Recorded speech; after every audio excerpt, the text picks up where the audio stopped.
नमस्ते।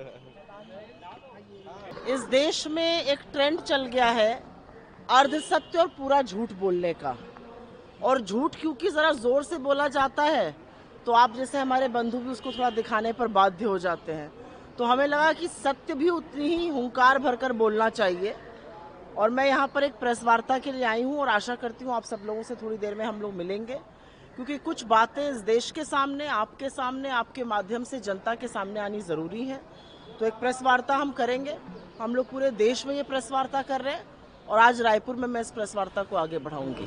मैम, राहुल गांधी विदेश धरती पर गए हुए हैं, इसको लेकर जो उन्होंने बयान दिया है, चुनाव प्रणाली को गंभीर समस्या बताया है, तो किस तरह देखें? आपको क्या लगता है इस देश में निष्पक्ष चुनाव हो रहे हैं? आपको क्या लगता है महाराष्ट्र में जहां पर 9,54,00,000 वयस्क आबादी है, अडल्ट आबादी है, वहां पर 9,70,00,000 वोटर कैसे बन सकते हैं? 5 साल में महाराष्ट्र में 32 लाख वोटर जुड़े और 5 महीने में 39 लाख वोटर जुड़ गए। जब वीडियोग्राफी मांगी गई तो बजाय वीडियोग्राफी के प्रूफ देने के इलेक्शन कमीशन ने नियम ही बदल दिए। 5:30 बजे के बाद 65 लाख वोट बढ़ गए। एक वोट पड़ने में 3 मिनट लगता है। क्या 2 बजे तक महाराष्ट्र में लाइनें लगी हुई थी? बहुत सारी ऐसी चीजें हैं जो इस देश की चुनाव प्रणाली पर सवाल उठाती हैं और अंततोगत्वा लोकतंत्र की मजबूत नींव पर प्रहार करती हैं।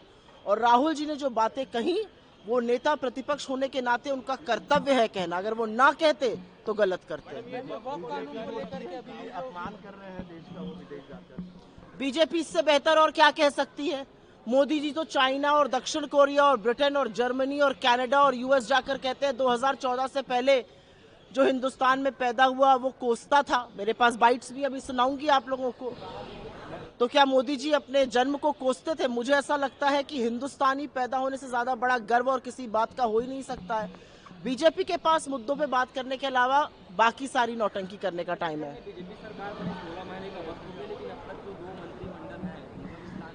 छत्तीसगढ़ में हर घंटे 5 नाबालिग बच्चियों के साथ जो यौन शोषण का मामला सामने आ रहा है, जो जघन्य अपराध सामने आ रहे हैं, उस पर बात करनी चाहिए।